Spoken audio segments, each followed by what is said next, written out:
말씀은 사도행전 27장입니다. 사도행전 27장 27절부터 44절까지 말씀. 사도행전 27장 27절부터 44절까지의 말씀을 믿음으로 함께 선포합니다. 열나흘째 되는 날 밤에 우리가 아드리아 바다에서 이리저리 쫓겨가다가 자정쯤 되어 사공들이 어느 육지에 가까워지는 줄을 짐작하고 물을 재어보니 20길이 넘게고 조금 가다가 다시 재니 15길이라. 암초에 걸릴까 하여 고물로 다 넷을 내리고 나린 3개를 보내하니라. 사공들이 도망하고자 하여 이물에서 닻을 내리는 채 하고 거룻배를 바다에 내려놓고는 바울이 백부장과 군인들에게 이르되 이 사람들이 배에 있지 아니하면 너희가 구원을 얻지 못하리라 하니 이에 군인들이 거룻줄을 끊어 떼어 버리니라. 날이 새어가면 바울이 여러 사람에게 음식 먹기를 권하여 이르되 너희가 기다리고 기다리며 먹지 못하고 줄인 지가 오늘까지 10나흘인즉 음식 먹기를 권하노니 이것이 너희의 구원을 위하는 것이요 너희 중 머리카락 하나도 잃을 자가 없으리라 하고 떡을 가져다가 모든 사람 앞에서 하나님께 축사하고 떼어 먹기를 시작하며 그를 또 다 안식하고 받아먹으니 배에 있는 우리의 수는 전부 276명이다. 배부르게 먹고 이를 바다에 버려 배를 가볍게 하였더니 날이 새매 어느 땅인지 알지 못하나 경사진 해안으로 된 항만이 눈에 띄거늘 배를 거기에 들여다 댈 수 있는가 의논하고 닻을 끊어 바다에 버리는 동시에 키를 풀어 늦추고 돛을 달고 바람에 맞추어 해안을 향하여 들어가다가 두 문이 합하여 흐르는 곳을 만나 배를 걸매 이 물은 들이쳐 움직일 수 없이 붓고 고물은 큰 물결에 깨어져 가니 군인들은 죄수가 헤엄쳐서 도망할까 하여 그들을 죽이는 것이 좋다 하였으나 백부장이 바울을 구원하려 하여 그들의 뜻을 막고 헤엄칠 줄 아는 사람들을 명하여 물에 뛰어내려 먼저 육지에 나가게 하고 그 남은 사람들은 널조가 혹은 배 물건에 의지하여 나가게 하니 마침내 사람들이 다 상륙하여 구조되니라. 아멘. 풍랑으로 배가 깨어지고 더 이상 항해할 수 없는 그런 아주 위험한 상황을 맞이하게 됩니다. 분명히 이 길은 하나님께서 원하시는 길이고 또 하나님이 인도하시는 길이고 또 하나님의 복음 사역을 위해서 가는 길인데 그 길이 평탄하지가 않습니다. 그 길에 숱한 위험이 있고 죽음이 있고 오늘 말씀만 봐도 죽을 그런 위험에서 또 겨우 살아나는 이런 일들이 있다는 겁니다. 하지만 오늘 말씀의 결론은 뭐죠? 마침내 사람들이 다 상륙하여 구조됩니다. 마침내 다 구조된다는 거죠. 이 말씀이 있기까지는 평탄하지 않았습니다. 수많은 위험과 또 죽음의 그런 위험들이 있었고 이 풍랑 때문에 난파에서 다 죽을 뻔한 그런 상황도 있었습니다. 하지만 결론은 무엇이요? 마침내 다 구조되었다는 요 한마디입니다. 그러니까 이 마침내 안에 모든 게 다 들어있어요. 마침내. 이 마침내라는 이게 저는 굉장히 중요한 단어이고 저 또한 이 단어를 좋아합니다. 마침내. 마침내 하면 생각나는 인물이 있습니다. 저는 항상 아브라함입니다. 마침내 가나안 땅에 들어갔더라. 우리 신앙은 마침내예요. 그 가는 길이 어떠하든지 우리는 마침내 다 우리는 구조될 거예요. 이게 우리 신앙입니다. 마침내 안에 모든 게 다 들어가 있습니다. 우리의 눈물도 들어가 있고요. 또 우리의 아픔도 들어가 있고 우리의 실패도 들어가 있고 우리의 고난도 들어가 있고 우리의 고통도 들어가 있고 이 마침내 안에 다 들어가 있어요. 이 마침내 안에 오늘의 삶도 들어가 있어요. 이 코로나 시대의 어려움도 이 마침내 안에 다 포함이 되어 있습니다. 우리가 겪는 어떤 일이든 다 이 마침내 안에 들어가 있습니다. 그래서 마침내 안에 다 들어가 있는 이 모든 것들이 결국은 다 구조됩니다. 하나님은 마침내 우리의 모든 삶을 구원에 이르게 하십니다. 우리의 눈물이, 우리의 아픔이, 우리의 슬픔이 한낱 지나가는 그런 시간 낭비의 삶이 아닌 거예요. 그것도 다 마침내 안에 포함이 되어 있습니다.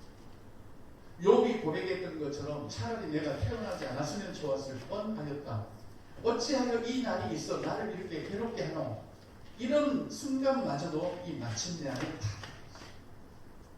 저와 여러분이 이 날만큼은 꼭 없었으면 좋겠다 하는 그런 날도 이 마침내 안에 다 들어가 있습니다. 마침내 가나안 땅에 들어갔더라 할 때 아브라함이 가나안 땅까지 가면서 겪는 모든 일들이 그 마침내 안에 다 들어갑니다. 우리의 신앙생활도 마찬가지입니다. 우리는 마침내 주님이 원하시고 또 뜻하신 우리는 그곳에 우리는 도달할 것입니다. 마침내 우리는 모든 것이 다 또 구원받게 될 것입니다. 여기에 다 들어가 있다는 거죠. 그래서 우리는 하루 웃고 하루 울고 하루 걱정하고 하루 웃는 그런 삶이 아니랍니다. 이 마침내라는 것 안에 우리 삶을 다 집어넣어야 해요. 내가 오늘 울지만 마침내 하나님이 나를 온전하게 구원하신 것이다. 오늘 슬프지만 요 마침내 안에 집어넣어야 됩니다. 욥은 이걸 몰랐잖아요. 그래서 어찌하여 오늘 이렇게 내가 슬퍼하며 나의 모든 것을 내가 다 상실했고 믿었던 친구들마저도 나를 정죄하나. 그래서 이런 날들이 차라리 없었으면 좋았을 것이라고 그는 생각했습니다. 그런데 하나님은 몰랐던 거죠. 그래서 하나님이 마지막에 나타나셔서 묻는 질문이 있다고 그랬죠. 네가 나를 아느냐. 욥 몰랐습니다. 그러니까 오늘 슬픔을 그는 탄식했고 오늘 그가 받는 어려움들 때문에 하나님을 원망하기로 했습니다. 근데 욥은 하나님을 몰랐던 거예요. 네가 나를 아느냐? 내가 이 세상에 기초를 놓을 때 너 있었느냐? 없었죠, 물론. 너 왜 타조가 그런 식으로 알을 낳고 새끼를 키우는지 아느냐? 모르죠. 그럼 우리는 너무 모르는 거예요, 하나님을 모르니 우리는 하루하루 그냥 그날 뭐 웃다가 울다가 걱정하다가 또 잠시 평안하다가 그렇게 사는 거예요. 그런데 우리의 모든 날들이 이 마침내 안에 들어가 있어요. 당연히 들어가 있죠. 하나님은 이 마침내라는 것으로 우리의 삶을 또 우리의 신앙생활을 다 이루시고 또 우리가 그렇게 걸어가기를 원하십니다. 오늘도 이 마침내라는 44절의 말씀이 그냥 우리가 읽기에는 마침내 다 구조되구나 이렇게 쉽게 생각을 하지만 오늘 27절부터 한번 볼까요? 이 마침내 안에 뭐가 들어가 있는지. 열 나흘째 되는 날 밤에 우리가 아드리아 바다에서 이리저리 쫓겨요. 하나님의 가는 길이 왜 이렇습니까? 하나님이 인도하는 길이 왜 이래요 도대체? 하나님의 복음을 들고 가면 그래도 좀 평안한 길, 평탄한 길을 주셔야지 왜 이리저리 쫓기는 그런 길을 가도록 만드시나요 하나님이? 적어도 지금 이거 놀러가는 것도 아니고 로마에 가서 복음을 전해야 되는 이 절대적인 사명을 가지고 그것도 바울이 지금 가고 싶다고 간 게 아니잖아요. 우리 주님께서 바울에게 그렇게 맡기셨잖아요. 이방의 사도, 너 로마에 가서 나에 대해서 증언해야 돼.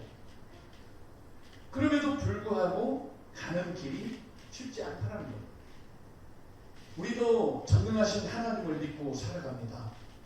주 예수 그리스도가 나의 주님이고 내가 주님과 동행하고 주님이 나를 인도한다라고 우리는 믿고 있지요. 그럼에도 불구하고 우리도 이리저리 쫓길 수가 있다는 사실입니다. 이리저리만 쫓기겠어요? 욥 같은 경우는 뭐 동으로 가도 서로 가도 앞으로 가도 뒤로 가도 그런 삶이 욥에게 있었다는 거죠. 우리도 동서남북 다 쫓길 때가 있습니다. 그래서 우리는 도대체 하나님 계시나 이런 원망도 많이 합니다. 오늘 바울 일행도 이리저리 쫓깁니다. 그러다가 자정쯤 되어서 사공들이 이제 육지에 가까워지는 줄을 짐작을 해봤습니다. 자, 그런데 아직까지는 너무 깊어요. 그런데 또 30절 보니까 사공들이 도망을 가려고 합니다. 그래서 바울이 그때 너희들 입에 있지 않으면 다 죽는다. 이 한마디를 던집니다. 자, 그러면서 이제 33절 날이 새어가네 바울이 여러분에게 음식 먹기를 권하네. 권하는데 너희가 기다리고 먹지 못하고 줄인 지가 오늘까지 얼마요? 14일. 14일 동안 못 먹었어요. 굶주리고. 이게 가는 길이에요. 지금. 우리는 적어도 굶지는 않았어요. 굶지 않는 게 뭡니까? 우리는 너무 많이 먹어서 지금 다이어트 한다고 다들 그러죠. 14일 굶었어요. 하나님이 지금 함께 하시는 길입니다. 하나님이 인도해 가시는 길이에요. 위대한 사명의 길입니다. 그런데 14일을 굶었다는 거죠. 이것마저도 마침내 안에 다 포함이 되어 있습니다. 그래서 이 음식을 이제 겨우 먹기 시작을 합니다. 그 인원이 276명. 어마어마하죠. 276명이 그 배 안에서 지금 타고 있습니다. 그러다가 날이 이제 새었습니다. 새었죠? 항만이 눈에 이제 들어옵니다. 그러면서 그 안에서 죽음의 또 순간이 다가옵니다. 어떤 순간이었습니까? 42절 같이 읽겠습니다. 군인들은 죄수가 헤엄쳐서 도망할까 하여 그들을 죽이는 것이 족하되었습니다. 야, 이제 조금 희망을 볼 수 있는 이제 그런 때가 되었어요. 날이 밝으면서 저 멀리 이제 항구가 보입니다. 여기 들어가면 이제 살 수 있는 거예요. 그런데 군인들은 분명히 죄수들이 이제 도망갈 것이다. 그러니까 죄수를 다 죽여야 된다. 이런 의견이 이제 나오는 겁니다. 그 순간에 43절 백부장이 바울을 구원하기 위해서 군인들 보고 이제 헤엄칠 줄 아는 사람 먼저 뛰어내려서 육지에 나가도록 합니다. 이 순간에도 죽음의 위협이 한 번 더 왔습니다. 백부장이 나서지 않았다. 백부장이 그 자리에 없었다면 저희들 다 죽을 수도 있는 그런 상황입니다. 참 이 길이 어려워요. 힘들어요. 마음 놓고 갈 수 있는 길이 아닙니다. 어느 때 또 누가 죽이려고 할지 모르는 그런 상황입니다. 이 마침내 안에 담겨 있는 것들이 얼마나 지금 많이 있어요. 그럼에도 불구하고 마침내 사람들이 다 상륙하여 됩니다. 가는 거죠. 이게 하나님이 인도하시는 길이고 또 하나님이 함께 가시는 길이고 또 복음 사명을 위해서 가는 길이기도 합니다. 우리가 생각하는 믿음의 길과 많이 다르죠. 우리는 예수 잘 믿으면 그냥 평안한 길 가리라고 생각해요. 그런 사고를 가지고 있기 때문에 좀 가는 길이 평탄하지 않으면 저 사람 뭔가 신앙생활을 잘못해서 그렇다라고 생각을 하는 경우가 있습니다. 그렇지만 욥이 잘못한 건 아니잖아요. 잘못한 거고 너무 하나님에 대해서 신앙생활을 너무 잘한 것. 그런데도 그의 길이 왜곡되었고 평탄하지 않았고 자식들이 다 죽는 그런 일도 있었어요. 우리는 예수 믿으면 그래도 잘 가리라고 생각해요. 내가 이렇게 예수를 잘 믿어야 우리 자식들의 길도 평탄하고 우리가 가는 길도 또 문제없이 그렇게 갈 수 있다고 생각을 하는데 오해죠. 우리가 어떤 문제 없이, 아픔 없이, 고난 없이 잘 가기를 원하는 게 아닙니다. 하나님, 우리가 신앙생활 열심히 잘 하기를 원하는 것이 아니라 하나님을 알기를 원하십니다. 하나님의 마음을 알기 원합니다. 지금 바울이 가는 길이 보통 길이 아닙니다. 그만 로마로 가는 것을 포기하고 싶을 마음도 분명히 있습니다. 내가 복음 전하러 가는데, 주님이 가라 해서 가는데 왜 이런 길로 나를 인도해야 되느냐 하면서 반론을 제기할 수 있고 하나님을 원망할 수도 있는데요. 이 바울은 아무런 그런 거죠. 왜 그렇겠어요? 바울이 멍청해서요? 아닙니다. 저는 분명하게 믿어요. 바울은 하나님의 마음을 정확하게 알고 있습니다. 하나님을 정확하게 이해하고 있는 거예요. 그러니까 바울은 로마서를 기록할 수가 있겠죠. 고린도 전후서를 기록하고 서신서를 다 기록할 수 있겠죠. 거기 보면 다 하나님의 마음입니다. 바울이 적어도 그렇게 하나님의 마음을 알았기 때문에 하나님의 마음에 대해서 성경을 기록합니다. 로마서를 보십시오. 얼마나 구절절이 하나님의 마음이 거기 담겨 있습니까? 빌립보서, 에베소서, 골로새서 다 하나님의 마음이 거기 담겨 있습니다. 그것만 봐도 이 바울은 얼마나 하나님의 마음을 정확하게 알고 있었는지 우리는 짐작을 해볼 수가 있습니다. 여러분, 만약에 하나님께서 여러분들에게 하나님에 대해서 A4 이 종이에 하나님에 대해서 기록을 해봐라. 아니, 믿음이나 무엇이든 이 A4 한 장에 기록해봐. 그러면 이 한 장에 우리가 하나님의 마음을 얼마나 표현할 수 있겠습니까? 짐작하건대 아마 우리 이야기가 나 은혜 받았고 하나님 나를 구원하셨고 이런 이야기는 있지만 정말 하나님의 기쁜 마음을 우리가 기록할 수는 없을 것 같아요. 그런데 바울은 기록을 했습니다. 구구절절 아버지 마음이 어떤 마음인지 로마서를 읽어보십시오. 아버지 마음이잖아. 그런 알고 있었기 때문에 그렇게 성경을 기록할 수 있었습니다. 우리가 기록할 수 없는 건 우리가 모르기 때문에 우리가 하나님의 마음을 구구절절히 알고 있다면 우리도 기록을 할 수가 있을 거예요. 근데 우리가 하나님에 대해서 기록을 하라 그러면 쓸 게 별로 없어. 그냥 그분의 어떤 외적인 것만 쓸 수 있겠죠. 하나님이 창조하셨고 또 전능하시고 아들을 보내셨고 그런 거예요. 그렇지만 더 중요한 건 뭐죠? 하나님이 세상을 창조하실 때 그 마음은 어떠셨을까? 아들을 보내실 때 그 마음은 어떠셨을까? 그냥 우리는 하나님이 세상을 창조하셨습니다 하고 끝날 거예요. 하나님이 세상을 창조하실 때 어떤 마음이었겠습니까? 보시기에 좋아. 좋아하면서 창조하셨을까요? 이 창조 속에서 내가 창조한 나를 닮은 사람들이 살 거고, 그렇지만 결국에 그들 안에 내 생명을 주어서 피조물임에도 불구하고 나와 영원히 함께 살 수 있는 그 영광스러운 하나님의 마음을 우리가 읽을 수 있어야 되는 거예요. 그러면 저 별을 보든 나무를 보든 해를 보든 거기에 다 하나님의 마음이 담겨 있는 거예요. 이렇게 우리가 하나님의 마음을 알 수 있을 때 우리의 삶을 이 마침내라는 이 세 글자 안에 담을 수가 있는 겁니다. 여러분, 성경의 인물들을 보니까요, 다 이 세 글자 인생이에요. 무슨 트로트도 없고 노래 제목까지 세 글자 인생. 아브라함을 보십시오.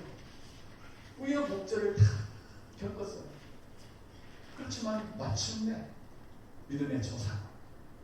그렇게 야곱, 그의 인생길이 어땠습니까? 참 야곱의 인생 보면 파란만장한지 휘황찬란한지 모르겠어요. 하지만 보통 인생을 산 건 아닙니다. 그렇지만 그에게도 마침내가 있었죠. 다 마찬가지입니다. 하나님이 선택하신 이스라엘 백성들을 보십시오. 애국에서 큰 고통 가운데 아우성을 치면서 더 이상 설 수 없는 지금까지 이르게 된 그들의 운명을 보십시오. 그렇지만 마침내 하나님이 그들을 끌어내시고 약속의 땅으로 인도해 가십니다. 왕의 왕이라고 할 수 있는, 왕 중의 왕이라고 할 수 있는 이 세상에서 다윗 한번 보십시오. 그의 인생은 흔들렸습니까? 아닙니다. 하지만 그 인생도 마침내 예루살렘의 왕이 되었습니다. 그게 우리 신앙입니다. 성경의 모든 인물들이 이 마침내라는 세 글자 인생을 살았어요. 히브리서 한번 보십시오. 구름같이 허다한 증인들이 다 이 길을 갔습니다. 하루하루는 너무 힘들었고 어렵고 그랬지만 마침내 다 하나님의 목적지에 도달했었죠. 우리의 삶도 그렇다고 생각합니다. 우리가 하나님에 대해서 알면 알수록 우리 삶을 이해할 수 있게 되는 거예요. 하나님 모르면 하루하루 다르죠.